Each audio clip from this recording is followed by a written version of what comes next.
கனவுல சிவபெருமான் எப்படி எப்படிலாம் தோணுனோ அது மாதிரியே ஒவ்வொரு சிவலிங்கமா அவர் செஞ்சு செஞ்சு எடுத்து வந்து நீங்க சிவபுராணம் படிச்சு விபூதியால அபிஷேகம் பண்ணாக்கா சிவபெருமான் வந்து காட்சி கொடுக்குது. அதனால வணக்கம். இன்னைக்கு நம்ம 1008 சிவலிங்கங்களை கொண்ட ஒரு அபூர்வமான கோவிலை பற்றி தாங்க பார்க்க போகிறோம்.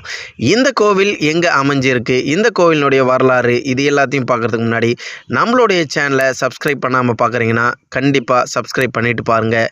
வாங்க வீடியோக்குள்ளே போகலாம். இந்த கோவில் பாண்டிச்சேரி பஸ் ஸ்டாண்ட்லேருந்து ஒரு 15 கிலோமீட்டர் தொலைவில் பூத்துறை அப்படின்ற கிராமத்தில் தாங்க அமைஞ்சிருக்கு. நீங்களும் இந்த கோயிலை விசிட் பண்ணணும் அப்படின்னு நினச்சிங்கன்னா இந்த கோவிலினுடைய லொக்கேஷன் லிங்க்கை நம்மளுடைய டிஸ்கிரிப்ஷனில் கொடுக்குறேங்க, பார்த்து தெரிஞ்சுக்கோங்க. இந்த கோவிலுக்கு பெரிய பாதைகள் எதுவும் கிடையாது, ஒரு ஒத்தையடி பாதை தாங்க. நீங்கள் காரில் வந்தீங்கன்னா உங்கள் காரை கண்டிப்பாக வெளியில் பார்க் பண்ணிவிட்டு நடந்து தான் போகணும். இல்லை பைக்கில் வரீங்க அப்படின்னா நேராக உங்கள் பைக்கில் நீங்கள் உள்ளே போகலாங்க.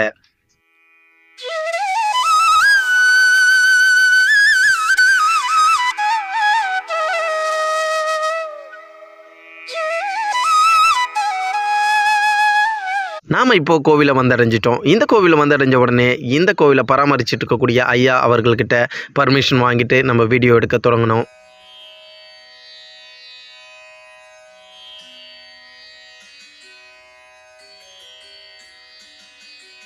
இங்கே நிறைய விஷயங்கள் சொல்லப்படுது. இந்த சிவலிங்கங்களை பாதுகாக்கிறது நாகங்கள் அப்படின்னும், எந்த ஒரு சிவலிங்கமாயினும் அந்த சிவலிங்கம் பக்கத்தில் புற்று கிளம்பி அந்த புற்றுக்குள்ள நாகங்கள் இருப்பதாகவும் சொல்லப்படுதுங்க.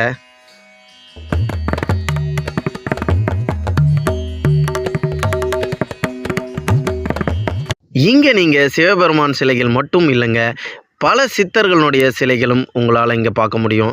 அது என்ன காரணம் அப்படின்னு நம்ம அந்த ஐயா கிட்ட கேட்டபோது அவர் சொன்ன விஷயங்கள் கண்டிப்பாக வியப்புக்குரியதாக இருந்ததுங்க. சிவபெருமான் ஐயா அவர்கள் கனவுல தோன்றி இவருக்கு என்னென்ன விஷயங்களை சொல்கிறாரோ அந்த விஷயங்கள் அனைத்துமே இங்கே சிலையாக செய்து வைக்கப்படுது அப்படின்றது அவர்களுடைய நம்பிக்கை.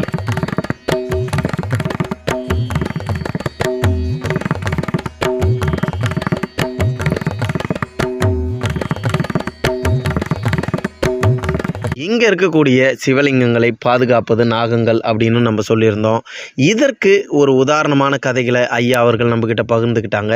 ஒரு தடவை ஒரு சிலர் இங்கே இருக்கக்கூடிய சிவலிங்கத்தை திருட முயற்சித்து அதை எடுத்துக்கொண்டு போனதாகவும், அந்த வழியில் வந்து நாகம் தோன்றி அவர்களை வந்து தடுத்ததாகவும் சொல்லப்படுது. அந்த தடுத்த நிலையில் அவங்க வந்து அந்த லிங்கத்தை அந்த இடத்துலையே விட்டுட்டு போயிட்டுருக்காங்க. இது நியூஸாகவும் வந்திருக்கு அப்படின்றத வந்து ஐயா அவர்கள் நம்மக்கிட்ட பகிர்ந்துக்கிட்டாங்க.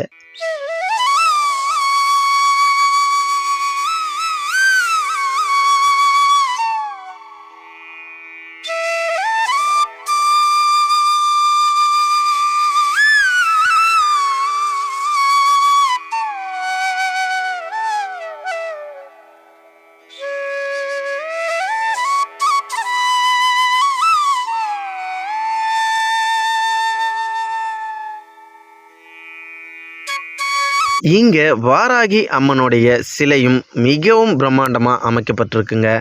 நீங்கள் வாராகி அம்மனை வழிபடணும் அப்படின்ட்டு நினச்சிங்கன்னா இங்கே வந்தீங்கன்னா கண்டிப்பாக அவங்களுடைய அருள் உங்களுக்கு கிடைக்குங்க.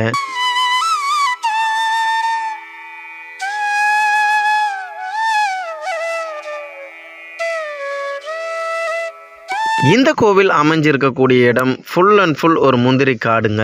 இந்த முந்திரி காட்டுக்குள்ளே நீங்கள் கால் வைக்கிற இடத்துல எல்லாமே சிவலிங்கமாக அமைஞ்சிருக்கும். அப்படி ஒரு அற்புதமான ஒரு காட்சி தான் இப்போ நீங்கள் பார்த்துக்கிட்டு இருக்கீங்க.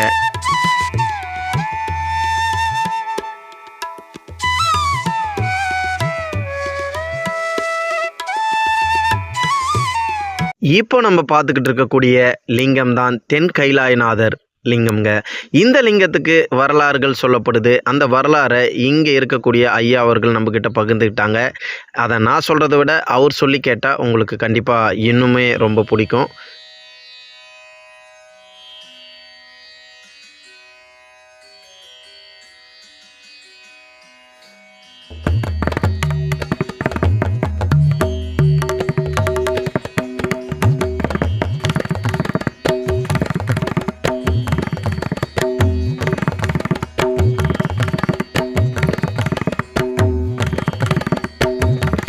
கண்டிப்பாக இந்த கோவிலுக்கு நீங்கள் வந்தீங்கன்னா இந்த இடமே உங்களுக்கு திகிலூட்டக்கூடிய ஒரு இடமா தாங்க அமையும்.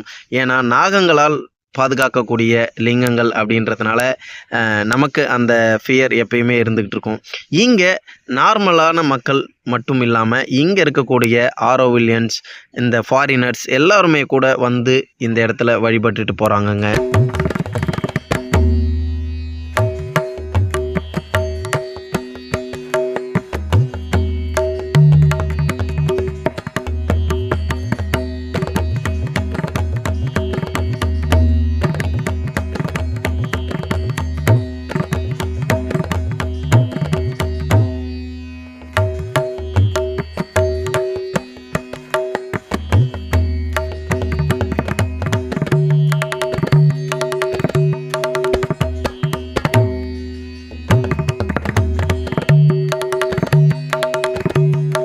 இப்போ நீங்கள் பார்த்துக்கிட்டு இருக்கக்கூடிய லிங்கம் தாங்க சதுரகிரி லிங்கம் அப்படின்னு சொல்லப்படுது. நீங்கள் சதுரகிரி போயிருந்தீங்க அப்படின்னா அந்த இடத்துல கண்டிப்பாக இந்த மாதிரி சாய்ந்த லிங்கத்தை உங்களால் பார்க்க முடியுங்க. இந்த கோயில் 30 வருஷமா இருக்கு. சிவன் 1008 சிவலிங்கம். ஒரு கோவிந்தராசு என்ற ஒரு சிவனடியார் வந்து இமயமலைக்கு போயிட்டு வந்து அவர் கனவுல சிவபெருமான் எப்படி எப்படிலாம் தோணுனோ அது மாதிரியே ஒவ்வொரு சிவலிங்கமா அவர் செஞ்சு எடுத்து வந்து பிரதிஷ்டம் பண்ணிருக்காரு. நான் எக்ஸரிஸ்மேனு, நானும் ஒரு ராணுவத்தில் வந்து சிவனை வழிபடுவேன். அதனால அந்த ஆர்வத்தால அவர் வந்து என்னோட ஒப்படைச்சிருக்காரு. அந்த சிவலிங்கத்தை நான் பராமரிச்சுட்டு வரேன். இங்க வந்து சிவனடியார்கள் வராங்க, சித்தர்களும் வராங்க. கொல்லிமலை, மலையனூர், திருவண்ணாமலை இது மாதிரி சித்தர்கள் வந்து இங்க தவம் இருக்கிறாங்க. இங்க ஒரு சக்தி கிடைக்குது. சிவபெருமானே காட்சி கொடுக்குறாருங்க. அதான் ஒண்ணு. நீங்க சிவபுராணம் படிச்சு விபூதியால அபிஷேகம் பண்ணாக்கா சிவபெருமான் வந்து காட்சி கொடுக்குறாரு. அது நிறைய பேர் சந்தோஷப்பட்டு இருக்காங்க. அவங்களோட பிரார்த்தனையும் நிறைவேறுது. அதனால மக்கள் வந்து இங்க வந்து அதிகம் பார்க்க வராங்க. எந்த ஒரு தரப்பட்ட காரியம் வந்து இங்க நிறைவேறும். கண்டிப்பா. அதனால எனக்கும் வந்து சிவபெருமான ஒரு ஆர்வத்தால நானும் வழிபட்டு வரேன். ஸோ இது எந்த நாள்ல விசேஷமா இந்த பிரதோஷம் வராகியம்மா இருக்கிறாங்க. ஓகே. அந்த வராகியம்மாவுக்கு பஞ்சமி தேதிக்கு நிறைய பேர் வராங்க. வராகியம்மாவே அவங்களுக்கு ஆசீர்வாதம் பண்ணி அவங்களுக்கு ஆசீர்வாதம் பண்றாங்க. அவங்க நேரடியாக காட்சி கொடுக்குறாங்க இந்த இடம். சரிங்க சார். வராகி இந்த காளி அம்மாவுக்கு வந்து பௌர்ணமி, அமாவாசை இது மாதிரி விசேஷ நாள். நல்லதுங்க ஐயா. அப்புறம் இங்க வந்து நாகம் வந்து ஐயாவை பாதுகாக்கிறது கருநாகங்கள் இருக்கு, நிறைய அம்மன் நாகம் இருக்கு. இந்த சிவபெருமான ஒவ்வொரு லிங்கத்துக்கும் ஒவ்வொரு புத்து கிளம்பி ஒவ்வொரு நாகம் காவல் இருக்காங்க. அதனால இந்த சிலையும் திருடிட்டு போக முடியாது. திருடிட்டு போனா அவங்களுக்கு தண்டனை கிடைக்கும். சில பேர் திருடிட்டு போயிருக்காங்க, அவங்க அங்கே வழியில போட்டு போயிட்டாங்க. நானே பாத்துருக்கேன். அந்த மாதிரி விஷயம் நடந்திருக்கு. ஆனந்த வீடு எல்லாம் போட்டு இருக்காங்க. இது வரைக்கும் வந்து இங்க பக்தர்களுக்கு அந்த மாதிரி அந்த ஒரு இடையூறும் இல்ல. மக்களும் வழியே வந்து பாத்தீங்கன்னா உள்ள ஒரு ஒத்தையடி பாடம் உள்ள இருக்கு நிலம், வழி இல்ல. அதனால புரியுதுங்க ஐயா. வழியால இந்த பரம்பரையில தண்ணி கரண்ட் எதுவுமே கிடையாதுயா. மழை தண்ணி அது மாதிரி மோட்டார் சைக்கிள் தான் எடுத்து வந்து நான் ஐயாவுக்கு அபிஷேகம் பண்றேன். இப்ப யாராவது வேண்டிக்கிட்டும் லிங்கங்களை வந்து பண்ணிருக்காங்க. சிங்கப்பூர்ல இருந்து வந்து பிரதிஷ்டம் பண்ணிருக்காங்க, நந்தி பிரதிஷ்டம் பண்ணிருக்காங்க. தடைப்பட்ட காரியங்கள் நடக்குது. ஒரு ஐயா வந்து மூணு மாசமா அந்த ஐயாவுக்கு சேவை பண்ணி அமெரிக்காவுக்கு போகணும்னு ஆசைப்பட்டாரு. அவர் வெள்ளிக்கிழமை ஆர்டர் வந்துருது. அது மாதிரி தடைப்பட்ட காரியம், எப்படிப்பட்ட தடைப்பட்ட காரியம் வந்து நிறைவேறும். ஒரு சித்தர் வந்து கைலாயம் போகணும் ஆசைப்பட்டு இங்க வந்து பூஜை பண்ணி திருவாசகம் படிச்சாரு.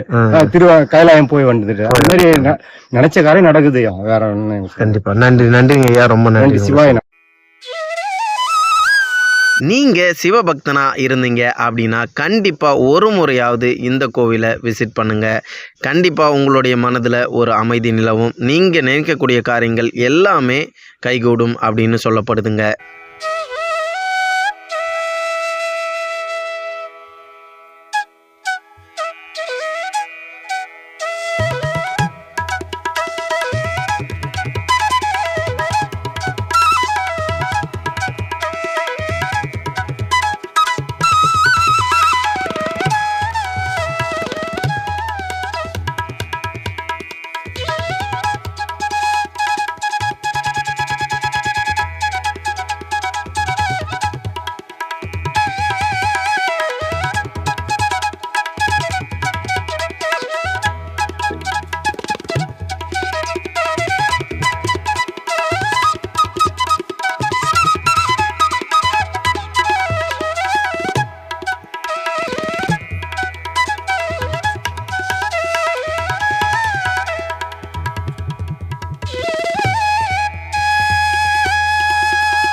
கண்டிப்பாக இந்த வீடியோ உங்களுக்கு பிடிச்சிருக்கும் அப்படின்ட்டு நம்புகிறோம். இந்த மாதிரி அதிசயமான கோவில்கள் உங்கள் பகுதியிலையும் இருந்தால் கமெண்ட்டில் சொல்லுங்கள். இந்த வீடியோ உங்களுக்கு பிடிச்சிருந்தா லைக் பண்ணுங்கள். இந்த வீடியோவை மறக்காமல் உங்களுடைய ஃப்ரெண்ட்ஸ் அண்ட் ஃபேமிலிக்கு ஷேர் பண்ணுங்கள். நீங்கள் தீவிர சிவபக்தனா கமெண்ட்டில் சொல்லுங்கள். நன்றி, வணக்கம்.